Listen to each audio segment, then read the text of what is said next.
Is rugby league homophobic? Rugby league is probably my favourite sport. I mean, what's not to like? You got the intense physicality and big hits of the big blokes in the middle, the ball skills and the cunning strategy of the little halfback, and the athletic try-scoring finishes of the wingers. It's a game that anyone can enjoy. Well, almost anyone.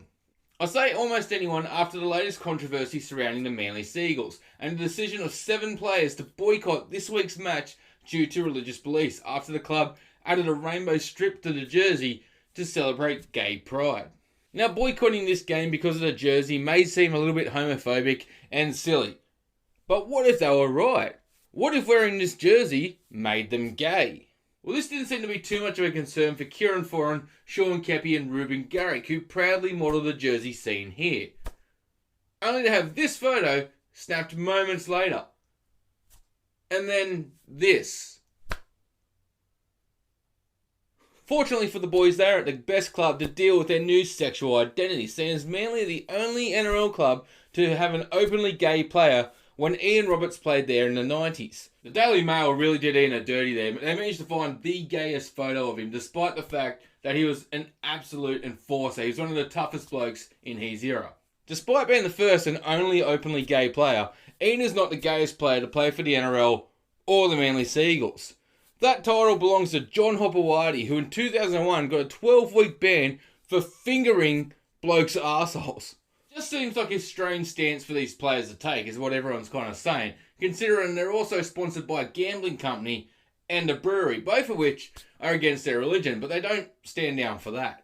Rugby league players are just very gay by nature though. Like, I've heard of Mad Mondays where blokes have drunk beer out of each other's scrotums. It's called a bird bath. And apparently the New South Wales Blues, to build trust, have to see each other's penises.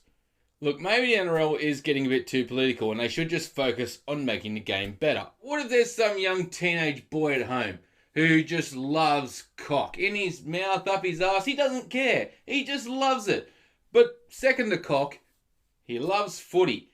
But he watches the game and he goes, I don't think I'll ever be gay enough to play rugby league.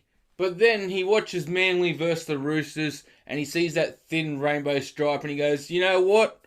I'm plenty gay enough to play in the NRL. And that's what it's all about, ladies and gentlemen. Getting other people involved in the game who never would have thought they were welcome because they don't fit the typical mould.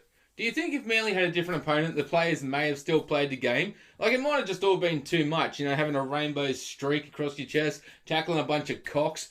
And I don't mean cocks as in like a clever play on roosters can be called cocks. I mean the Sydney Roosters are generally a bunch of cocks. Let me know what you think in the comments, ladies and gentlemen. And as always, please hit that like button, hit the subscribe button, go follow me on all my socials, check out my new podcast, Mitch and Ben versus everything. And until next time, ta-ta and farewell. Ta-ta and farewell.